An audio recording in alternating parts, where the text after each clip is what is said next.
அனைத்து மைவித்திரி உறுப்பினர்களுக்கும் என்னுடைய அன்பான காலை வணக்கம். நல்ல காலத்தில் நல்லவைகள் நடக்காமல் தாமதம் ஏற்படுவது மிகப்பெரிய நன்மைக்காகவே அந்த தாமதம் இருக்கும். எனவே வானத்தில் உள்ள புதன் கிரகம் உச்ச வீட்டில் உள்ளது, குரு பார்வையிலும் உள்ளது. எனவே நல்ல காலத்தில் இந்த தாமதம் ஏற்படுவது அது மிகப்பெரிய நன்மைக்காக மட்டுமே அமையும் என்பதை தெரிவித்துக் கொள்கிறேன். அவர் புகழோடு வெளியே வருவார். மைவித்திரி எம்டி பெரிய புகழோடு வெளியே வருவார் என்பதை நான் ஏற்கனவே சொல்லியிருந்தேன். அந்த பெரிய புகழோடு வெளிவருவதற்கான அமைப்பிற்கு இந்த தாமதமும் ஒரு காரணமாக இருக்கலாம். எனவே எப்பொழுதும் நல்ல காலத்தில்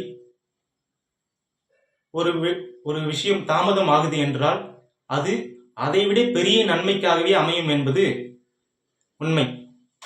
எனவே கிரகங்கள் எந்த நிலையிலும் அதனுடைய செயல்களை சரியாக செய்யும். எனவே யாரும் கவலைப்பட வேண்டாம். அவருடைய தனிப்பட்ட ஜாதகம் எந்த தேதியில் அவர் எத்தனை நாள் சிறைவாசம் இருப்பார், எந்த தேதியில் எந்த கிழமையில் எந்த நாளில் அவர் வெளியே வருவார் சிறையில் இருந்து என்று சொல்ல அவருடைய தனிப்பட்ட ஜாதகம் தேவை. தனிப்பட்ட ஜாதகம் என்றால் அவருடைய பிறந்த தேதி, பிறந்த நேரம், பிறந்த தேதி, மாதம், வருடம், பிறந்த நேரம், பிறந்த ஊர்,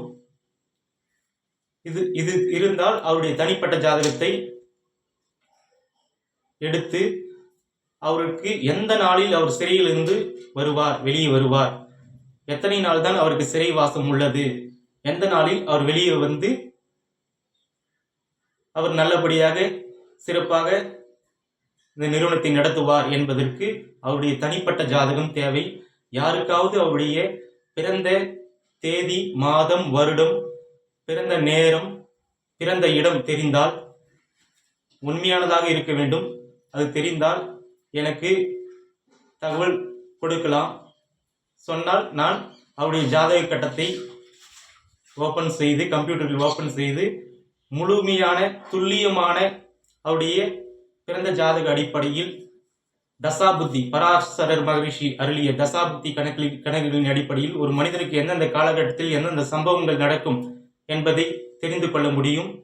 அதேபோல் அவருக்கு இப்பொழுது சிறையில் இருக்கிறார் என்றால் அந்த சிறை வீட்டிற்கான 12ஆம் வீட்டிற்கு அந்த சிறைவாசம் எத்தனை நாட்கள் அவர் அந்த சிறைவாசத்தில் சிறையில் இருப்பார், எப்பொழுது வெளியே வருவார் என்பது கூட அந்த தசாபுத்தி அந்தர கணக்குகளில் அவருடைய பிறந்த ஜாதக அடிப்படையில், லக்ன அடிப்படையிலான அந்த பிறந்த ஜாதகத்தில் நான் கண்டுபிடித்து விடுவேன்.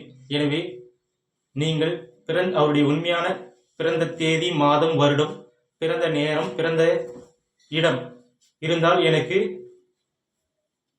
சொல்லுங்கள். கண்டிப்பாக அவருடைய ஜாதகத்தை, அவருடைய முழு ஜாதகத்தையும், அவருடைய வாழ்நாள் முழுவதுமான ஜாதகத்தை அனைத்தையுமே நான் சொல்லிவிடுவேன். அவருடைய எந்த அளவுக்கு அவர் உயரப் போகிறார், அவருடைய வாழ்நாள் வளர்ச்சி எப்படி இருக்கும், எல்லாமே அவருடைய வாழ்க்கை முழுவதுமே, கடந்த காலம், எதிர்காலம் அனைத்தையும் சொல்லிவிடுவேன். அதற்கு தேவை பிறந்த ஜாதகம். தனி மனித பிறந்த ஜாதகம் தான் ரொம்ப முக்கியமானது. அதில்தான் 70% பலன் உள்ளது. 60 முதல் 70% பலன் மனிதனுடைய பிறந்த ஜாதகத்தில் உள்ளது. அதன்படிதான் தசாபுக்தி அமைப்புகள் படி அவருடைய சம்பவங்கள் நடைபெறும். வானத்தில் நடக்கும் அந்த கோள்கள் நகர்வு ஒரு 30 முதல் 40% பலன்கள் தான் அது ராசியை வைத்து சொல்லப்படுகிறது. ராசி பலனாக அது 30 முதல் 40% மட்டுமே அதை தெரிந்து கொள்ள முடியும். எனவே இப்போ வானத்தில் சாதகமான சூழ்நிலையில் புதன் கிரகம் நல்ல நிலையில் உள்ளது. இன்னும் அடுத்தடுத்து காலகட்டங்கள் நல்ல நிலையை நோக்கியே போகப் போகிறது. புதன் கிரகம் அடுத்து தொடர்ச்சியாக எந்த ஒரு தடை இல்லாம. ஆனால் அவருடைய பிறந்த ஜாதகத்தில் எந்த தேதியில் அவர் எத்தனை நாள் சிறை அனுபவிக்க வேண்டும், எந்த நாளில் அவர் வெளியே வர வேண்டும் என்பதற்கு பிறந்த ஜாதகம் அவசியம். அது தெரிந்தால் மட்டுமே சொல்ல முடியும் என்பதை தெரிவித்துக் கொள்கிறேன். யாரும் கவலை கொள்ள வேண்டாம். வானத்தில் கிரக நிலைகள் நன்மையாக இருக்கிறது. அதனால் நன்மைகள் நடக்கும் என்பது அனைவரும் நம்புவோம். அவருடைய பிறந்த ஜாதகம் தெரிந்தால் எனக்கு தகவல் கொடுங்கள். எல்லோரும் நன்றாக இருப்பீர்கள். வாழ்க வளமுடன்.